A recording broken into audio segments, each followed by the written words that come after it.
বিসমিল্লাহির রহমানির রহিম। আসসালামু আলাইকুম। দীর্ঘদিন অসুস্থ থাকার পর আপনাদের সামনে কথা বলতে পারার জন্য আল্লাহর কাছে শুকরিয়া আদায় করছি। আমার কারাবন্দী অবস্থায় আপনারা আমার কারামুক্তি ও রোগ মুক্তির জন্য সংগ্রাম করেছেন, দোয়া করেছেন।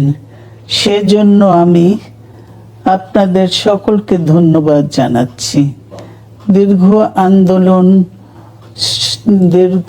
আন্দোলন সংগ্রাম ও ত্যাগের মধ্য দিয়ে আমরা ফ্যাসিবাদী অবৈধ সরকারের কাছ থেকে মুক্তি পেয়েছি।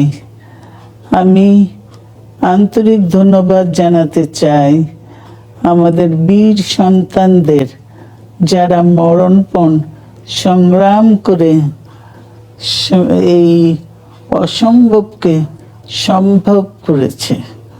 শত শত শহীদদের জানাই শ্রদ্ধা। এ বিজয় আমাদের নতুন সম্ভাবনা নিয়ে এসেছে। দীর্ঘদিনের নজিরবিহীন দুর্নীতি, গণতন্ত্রের ধ্বংসের স্তূপের মধ্য থেকে আমাদের নির্মাণ করতে হবে এক সমৃদ্ধ বাংলাদেশ। ছাত্র তরুণরাই আমাদের ভবিষ্যৎ। তরুণরা এই যে স্বপ্ন নিয়ে বুকের রক্ত ঢেলে দিয়েছে, সেই স্বপ্ন বাস্তবায়নে করতে মেধা, যোগ্যতা, জ্ঞান ভিত্তিক গণতান্ত্রিক বাংলাদেশ গড়ে তুলতে হবে। শোষণহীন সমৃদ্ধ বাংলাদেশ।